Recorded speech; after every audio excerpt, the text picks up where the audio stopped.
नमस्कार दोस्तों, आपका टैक्स सलाहकार CA M जायसवाल फिर से आपकी सेवा में हाजिर है अपने इस नवीनतम वीडियो के साथ।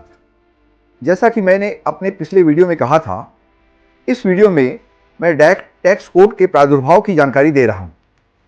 पहले की ही तरह इस वीडियो का विषय भी काफ़ी रोचक होगा। कहीं मत जाइएगा, अभी हाजिर होता हूँ जरूरी जानकारी के साथ।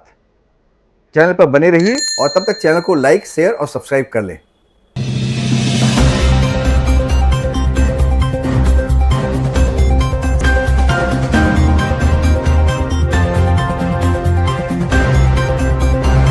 सबसे पहले डायरेक्ट टैक्स कोड का प्रथम ड्राफ्ट 2009 में लाया गया था। फिर 2010 में डायरेक्ट टैक्स कोड का एक रिवाइज्ड डिस्कशन पेपर रिलीज किया गया और फिर इसे लोकसभा में प्रस्तुत भी किया गया।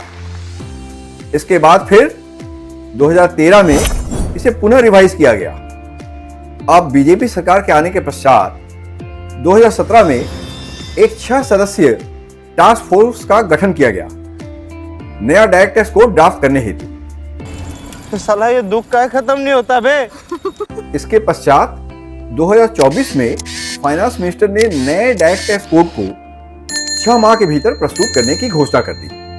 This budget 24-25 I made very clear statements that there shall be 4 major objectives that we like to reach. Simplify taxes, improve taxpayer services, provide tax certainty, and reduce litigation. On all these 4 grounds, I can see a lot of work happening. I appreciate the board for being open-minded about how these steps can be taken forward. And with this announcement that which we've come up with, that within 6 months, we will have the tax code or the Income Tax Act, at least some parts of it very clearly, written in simple, easy to understand language. There is a committee within the CBDT which is working on it. And I'm happy to say the lines and the 3 goals which the Honorable Prime Minister had meant seamless, painless and faceless will be kept in mind even as we are working on it. इस घोषणा के मद्देनजर direct tax code को दिसंबर 2024 के भीतर, परंतु अब देखा जाए तो नवीनतम परिस्थिति में डायरेक्ट टैक्स कोड को फरवरी 2025 के बजट के साथ ही प्रस्तुत किए जाने की संभावना है। इतना लंबा सफर, शंका तो पैदा होगा ही, DTC आएगा कि नहीं आएगा। परंतु मोदी जी जो ठान लेते हैं उसे करके ही रहते हैं।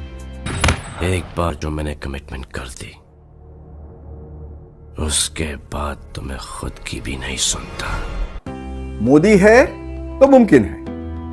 बहरहाल इसके प्रति लोगों की उत्सुकता तो है ही।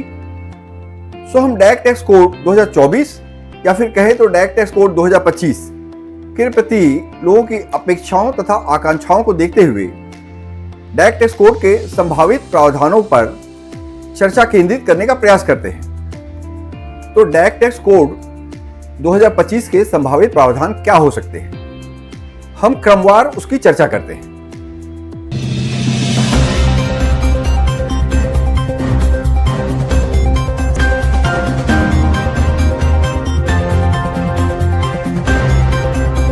परंतु इन my next video direct tax code के संभावित प्रावधानों की विस्तृत जानकारी मेरे नेक्स्ट वीडियो में। विषय जरा गंभीर है, अतः अगली वीडियो में चर्चा फिर से गंभीर ही होगी, परंतु यथारूप, यथासंभव सरल शब्दों में। सो डायरेक्ट टैक्स कोड में होने वाले संभावित प्रावधानों की चर्चा नेक्स्ट वीडियो में।